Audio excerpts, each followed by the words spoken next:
You had something you wanted to say about the Powerpuff Girls? Hey, so I just had a bit of a thought process this past week in regards to like the series as a whole. Okay. First, I would like to talk of the original series that came out on Cartoon Network in the 90s. Very good show. I'm not saying anything against it.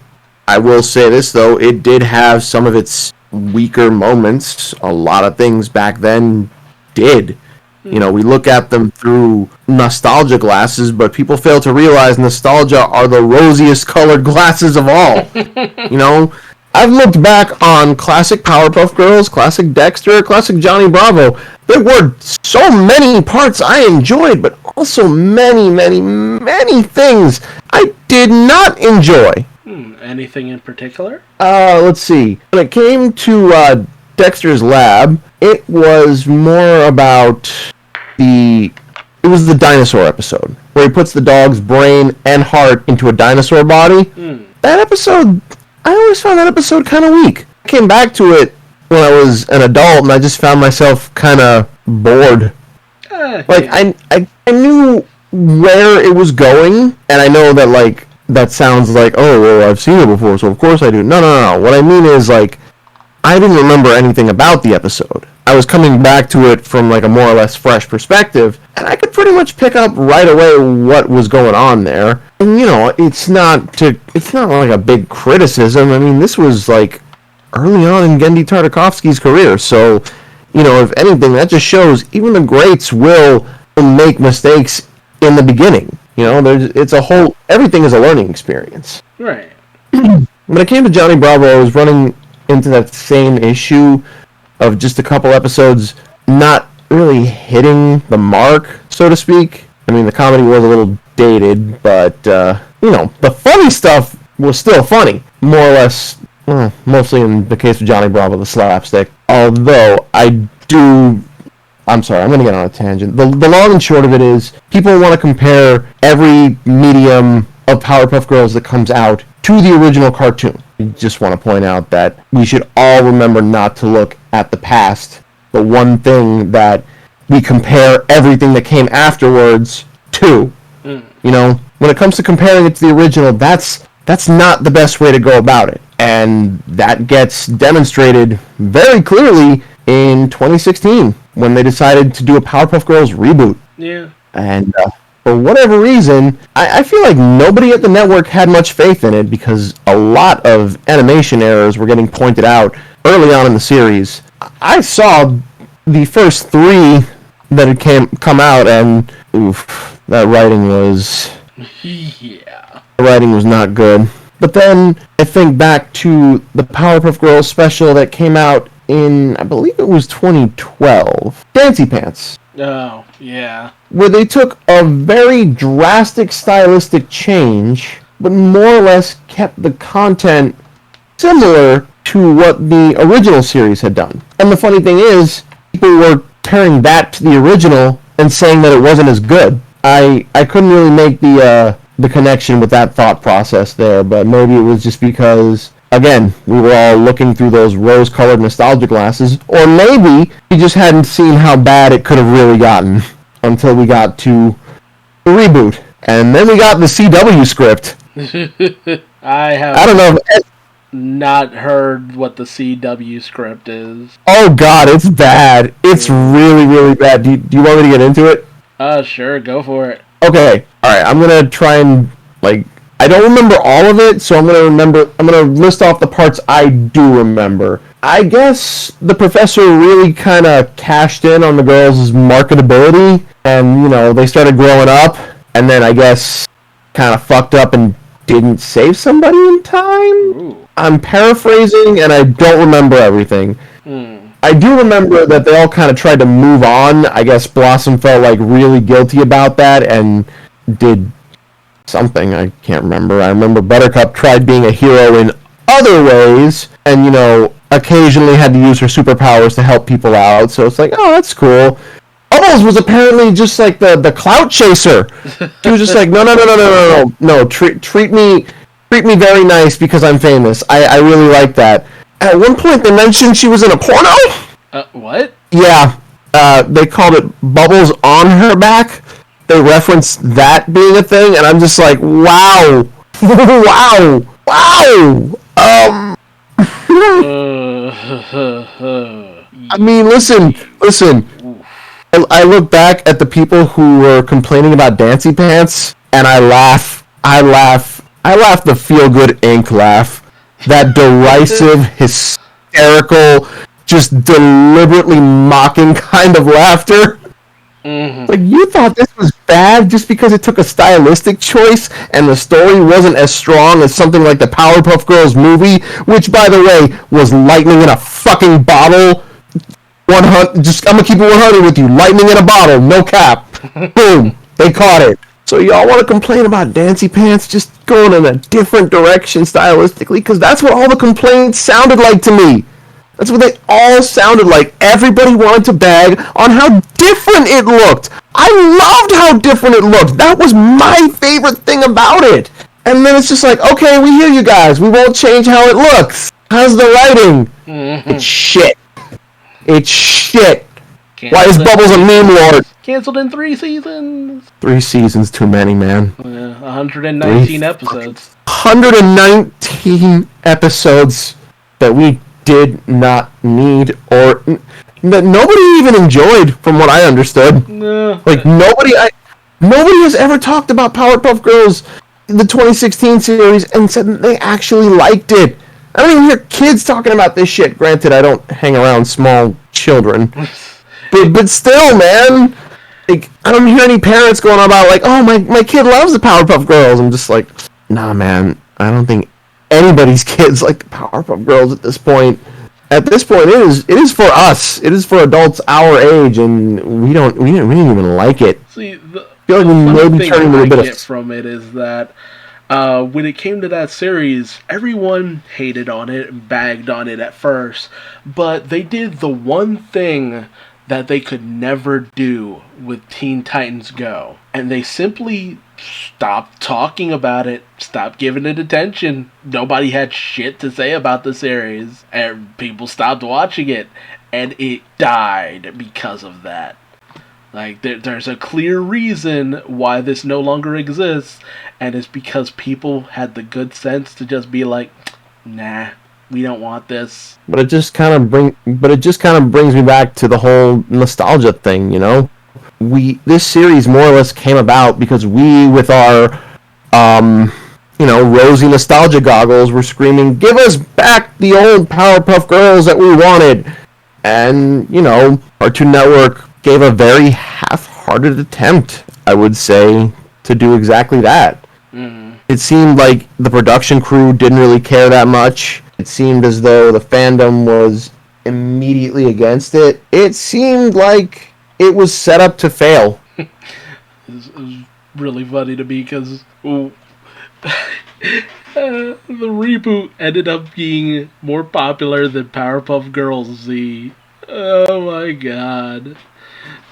I can't comment on Powerpuff Girls Z because I never actually saw it because I'd never even heard of it until like after a point where I would have cared. Yeah.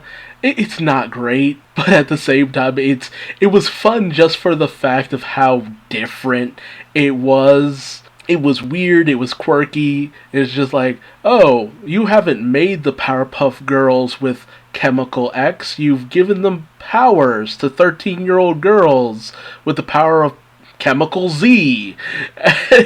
Like, that's the funny thing. It's just like how ridiculously weird it could get and adjusted to Japanese standards and stuff like that. But that was kind of the talking point. It's just like, it was so different that comparing the two series almost became a game of what will they change? What will they make different? What? Mojo Jojo is this massive 8-man instead of short with an inferiority complex. Like, it was wild. It is a friggin' trip. Not the greatest animation, but it's still weird. You want to talk about wild? Mojo Jojo isn't even like the professor's pet chimp with an inferiority complex. In the live action he series, is what? Yeah, in the live, like this understand, the CW had to scrap this shit because it was this bad. Oh god. It was so bad, they're just like, oh god, we need to start over. We need to start all this over. Back to the lab again, guys. Oof. No.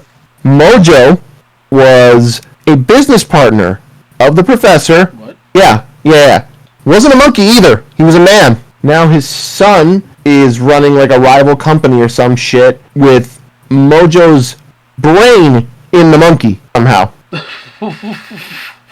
What? Isn't it stupid? What the fuck is this? Right?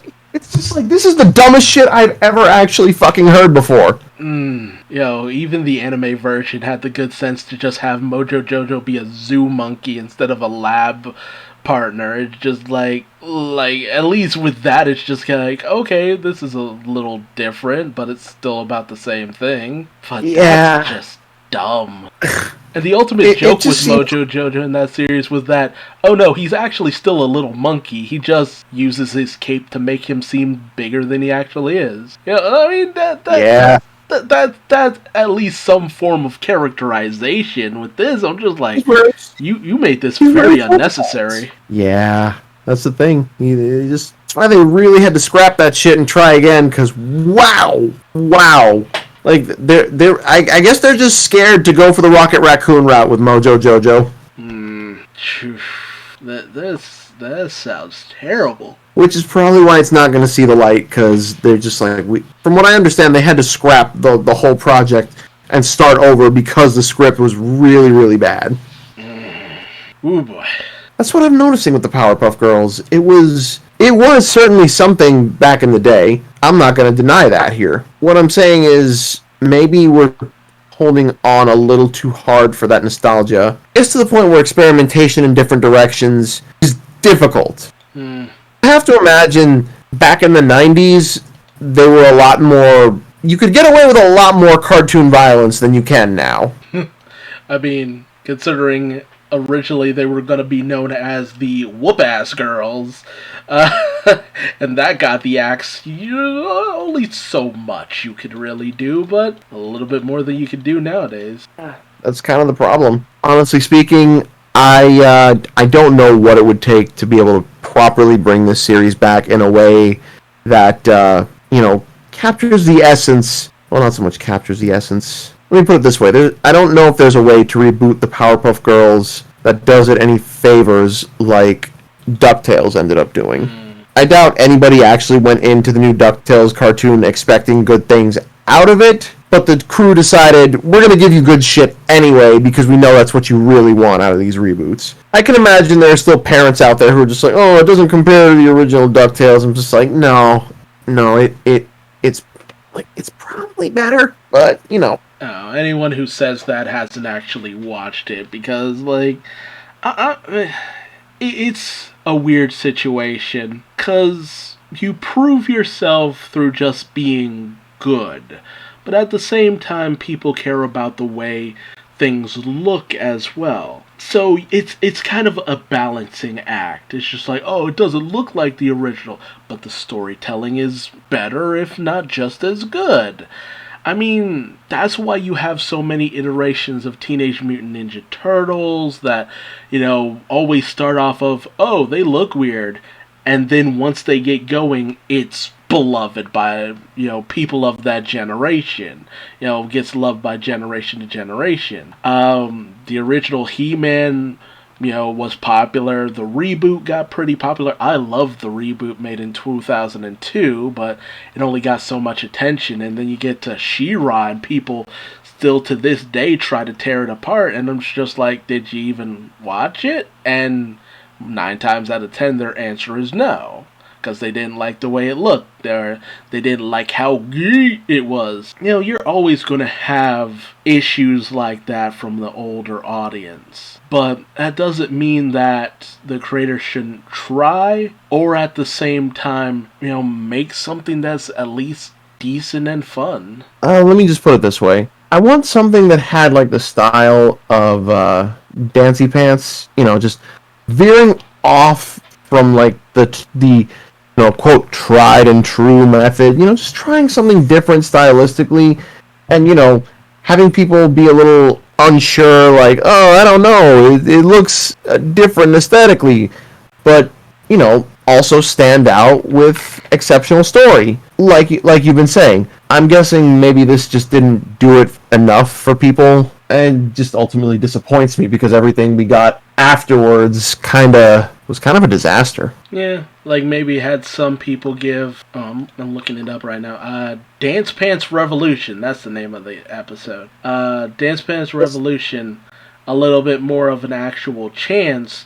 We could have had the potential to get something that was much better, much more well done, something with a lot more care behind it, something with people who actually cared about what they were writing behind it, instead of the infinite slog and schlock that is the 2016 reboot. It's really sad. A series like that probably could have done well with a reboot, but this is the ultimate fate, at least for now. Like I said, I'd been kind of like thinking on this back and forth throughout the week, and I'm tripping all over them. But stand by what I said, even if it was rambly and possibly a little incoherent. No.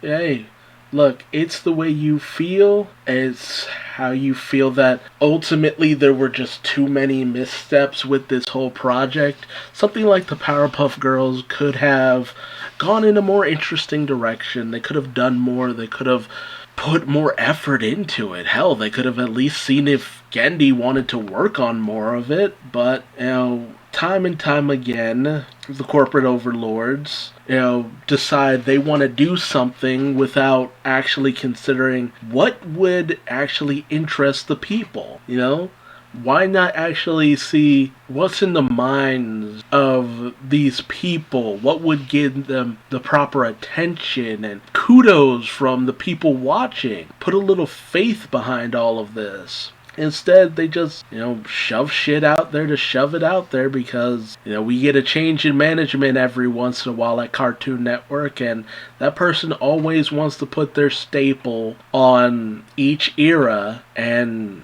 it becomes more and more apparent that some of these people they put in charge just gel less and less with what made Cartoon Network special to begin with. It used to be the kind of place a creative person could go, pitch their idea, and, whatever ultimately went through would go through. And, they had their hits, they had their misses. I look back and remember fondly a good amount of what they put out in the 90s and the 2000s, because that was around the era where I was watching Cartoon Network. That was when I was growing up.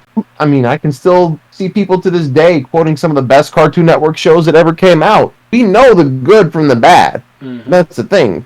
We, the people, know the good shows from the bad. It's just that sometimes the bad becomes so overplayed you forget to go check it out, because all you'll ever see is the bad shit for a good amount of the time. And by the bad shit, I do mean Teen Titans Go.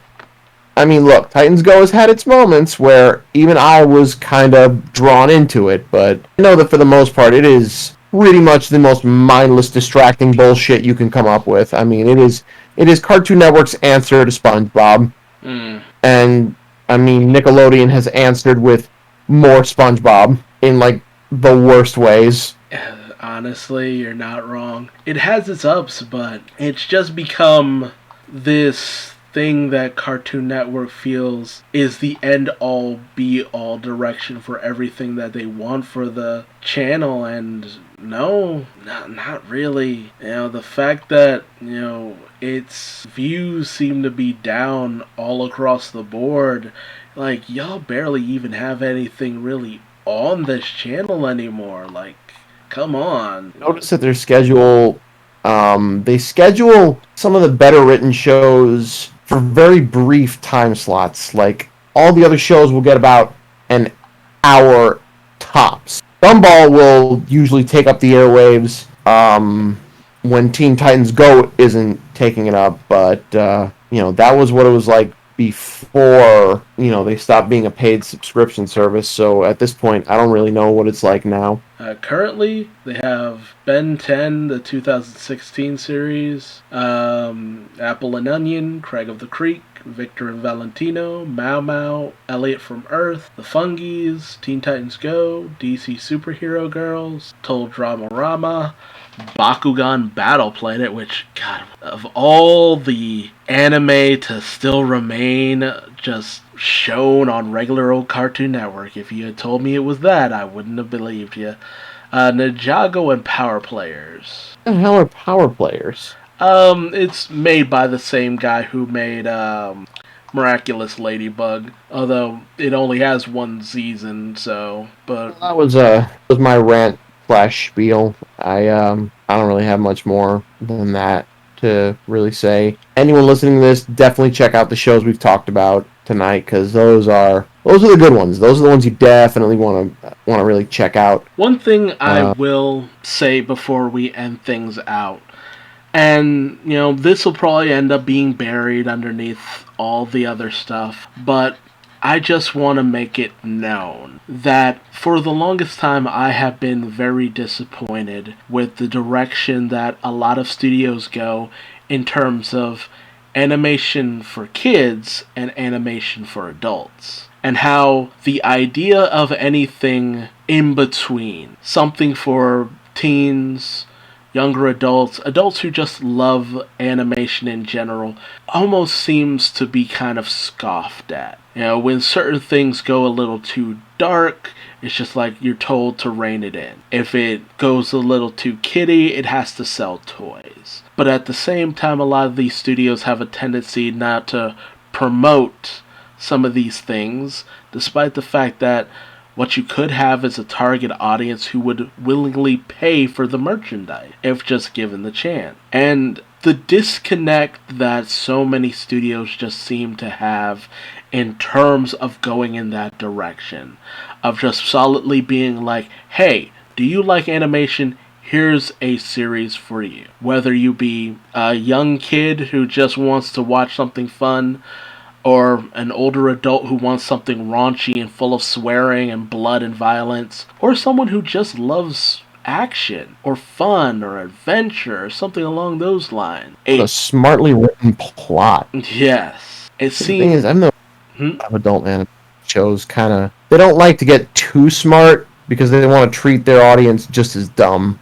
Yes. But with the added convent of sex, violence, and swearing. Pretty much. And I feel that if most studios would just take the time to subtly do what Cartoon Network and Nickelodeon did back in the day, get people who solidly want to make animated series, put together a pilot, hell, just the way that Has Been Hotel was put out there, because there's obviously people who want to make stuff like this. Just put it out there, see if it grabs attention, and help to produce it, help get merchandise behind it, because people will pay with their views and they will pay with their wallets. That was a big thing when it came to Steven Universe a lot of times. They just didn't seem to want to put out merchandise, but when they did, the fans ate that shit up. And I've been so tired. I never want to hear that something got canceled because it wasn't pushing enough toys. Because if you put out the right kind of merchandise, the kind of merchandise that these fans actually want, they will buy it. But no studio seems to want to take that chance. No studio seems to want to go that route anymore to help indulge people like us, animation fans, who have jobs, who want to pay for these things, to consume, to keep these things alive. Whereas a small group of people on YouTube were able to essentially do what these studios should have been doing this entire time. People like Vizipop, who makes Has Been Hotel and Hell of Boss, have been putting in the work that other studios want. Rooster Teeth have been putting in this kind of effort and getting the kind of results that studios used to get back in the day. Why does it seem like people and fans seem to understand the concepts of what made 90s television and animation such an explosive era, and they're still using it to this day and getting results? Why is it that studios of today just can't seem to understand that?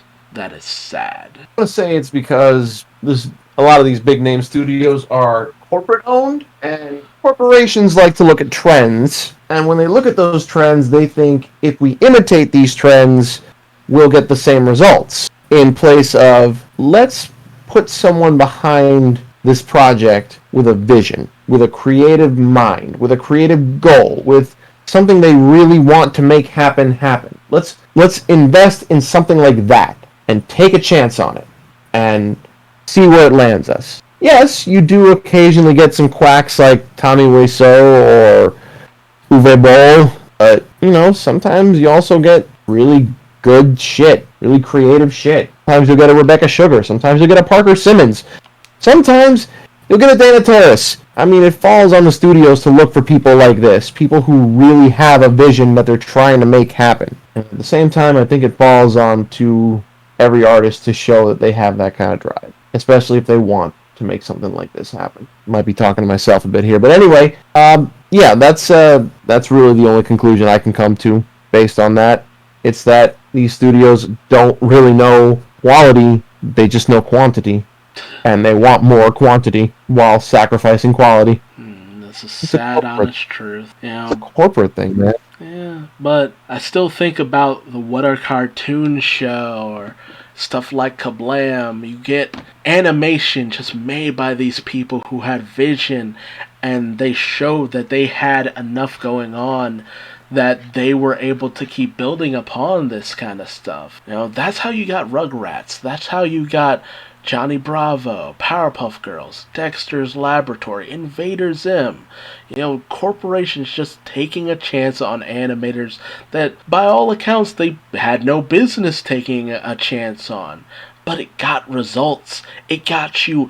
That's the reason why Nickelodeon lost out on the juggernaut that was Adventure Time. They didn't take a chance. And they lost out on one of the most decade-defining series out there. Not taking a chance is going to bury these studios. It's going to make it so that they're nothing more than a memory, and we'll only ever watch things made on Nickelodeon, on Netflix, or Paramount Plus at this point, and we'll only ever watch stuff made for Cartoon Network on HBO Max, because these studios just couldn't pull their head enough out of their ass to take a risk on something that could have gotten them millions, billions in revenue. You've lost out on franchises that could have been big, and you got nothing to show for it except for fucking Teen Titans Go and a shit ton of SpongeBob. Just sad. Hey, at some point, someone with a level head should be able to get. I say that, but who knows? At this point, any animators out there listening to this probably think it's deeply disappointing and sad and just, you gotta give up. Do not. Figure out how to do it yourself, because, you can't really depend on a lot of these big name companies. Not really. Not anymore. Except don't do it yourself. Yeah, except don't do it yourself. Get a team. You can't do it all yourself. Not really. Get a team together. For your own sanity, get a fucking team. But y'all gotta do that yourselves, more or less. And, ultimately I feel that no studio will understand that until it's long gone. But here's hoping that the future is brighter now that, people are able to connect more on the internet and are able to actually take what they want to see out in the world into their own hands. But this has been Talking 2D. I've been Duuz-Diz-Din, here with my co-host, the Iron Giblets. And we want to thank you so much for joining us today. If you're watching this on YouTube, please like, comment, and subscribe. Hit the bell for notifications, all that good stuff. We try to do these discussions every Sunday night. It's usually live on Twitch, so please check us out. And until next time, we'll see you later. Bye-bye.